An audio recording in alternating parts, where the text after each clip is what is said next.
There's breaking news right now. The United States is not budging on the August 31st deadline. The Taliban set a red line, and that red line was August 31st. And the Biden administration apparently, before meeting with the G7 partners, which is going on right now, said, okay. This feels like, again, the United States caving to the Taliban. If the US or the UK wanted to extend the 31st of August deadline in order to continue evacuations out of the country, would you agree to that? No. Why not? This is something you can say it's a red line. President Biden announced this agreement that until 31st of August they would withdraw all their military forces. So if they extend it, that means they are extending occupation, while there is no need for that. It will take us 3 or 4 days just to get the 7,000 military troops out and our diplomatic staff there and what equipment we have at the airport there. There is no way we can get all of that out, because that'll take 3 to 4 days, experts say, and then still get another 10, 12, 14,000 civilians out. Jay, it is impossible to do that by next Monday. Boris Johnson and others were going to encourage President Biden to be flexible on the withdrawal date so that he can get all the international forces out, all of the people that assisted with the United States out. And at the same time, and this is, I guess, goes back to why would you give your enemy here a date, Wes? I mean, why would you do that militarily? This will be ugly. Likely Americans are going to be left behind in some number, and the Taliban will complete a complete takeover of Afghanistan.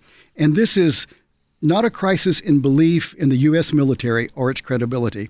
It is about a crisis of leadership in Washington, D.C., in particular at the White House, the Pentagon, and the Department of State. The U.S. administration, the Biden administration, stumbled into this plan without any contingency plans if things went wrong. This is the head of the Democratic head of the Intel Committee, but he's giving his honest assessment of what he thinks, whether or not this can actually be completed. Now, he made this statement before the statement from President Biden to the other G7 leaders was released, that they're sticking with this August 31st deadline. Take a listen to Schiff. Given the logistical difficulties of moving people to the airport and the limited number of workarounds, it's hard for me to see that being fully complete by the end of the month. And I'm certainly of the view that we maintain a military presence as long as it's necessary to get all U.S. persons out and to meet our moral and ethical obligation to our Afghan partners. There's not much agreement in Washington, D.C. on anything these days, but it appears then that even we can agree with Adam Schiff on these points, that this does not appear likely that they could actually accomplish what they want to accomplish based off this August 31st deadline. This is the Democrat chairman of the Armed Services Committee, Adam Smith. He just said, I am very confident we will get as many as possible out, but all that is going to be very difficult. And I did ask if the August 31st deadline is still the goal, and I was very specific. We need to have a plan to go past the 31st. So again, let me just be very clear. You just had the president of his party say, I am not going to go past the 31st. And the chairman from his party of the House Armed Services Committee said that's not good enough. We have to have a plan to go past. Jordan, that shouldn't be remarkable in a situation like this, but in a D.C. as partisan as this one, it's pretty remarkable. The administration is not budging. What they are betting is that you will not pay attention to this. That's their hope and goal. They will get enough troops out.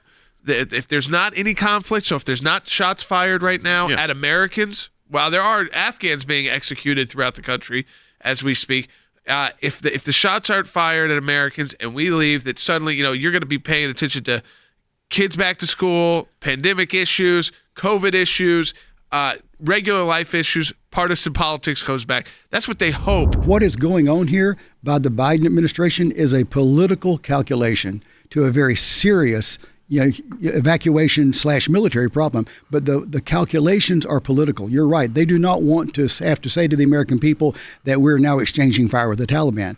In reality, what we should be doing, we should have a firm stance. We will get our people out. forget the August 31st deadline. We will leave when our people are out, put the Taliban on notice, and indicate to them we are willing to use force if you try to stop us. That message is simply not being sent. The threat from the Islamic State and other militants is increasing as the clock ticks down. And you're going to see when the United States pulls out on the 31st, leaving all of those armaments there, leaving everything in place, you're going to see what happens when you have not done proper planning. So a classified briefing was occurring on Capitol Hill for any members of the House to attend, and now they're doing a press conference about what they can share from it. Take a listen. Here's Kevin McCarthy. We have all just left the briefing. It is a classified briefing. Cannot talk about what was said inside, but I'll tell you this. I'm less confident after leaving that briefing. There's no possible way that we can get every American that's still in Afghanistan out in the next 7 days. We are just 3 weeks away from the 20th anniversary of 9/11. At no time should America ever bend or allow the Taliban to tell us when we have to stop bringing Americans out. This is more about America's standing in the world. Terrible. We're not going to allow a regional, localized group like the Taliban to tell America what to do. End of discussion. That's all Joe Biden had to say. He didn't have to give the Taliban new dates. Just August 31st we're focusing on, but we're going to finish when we're finished.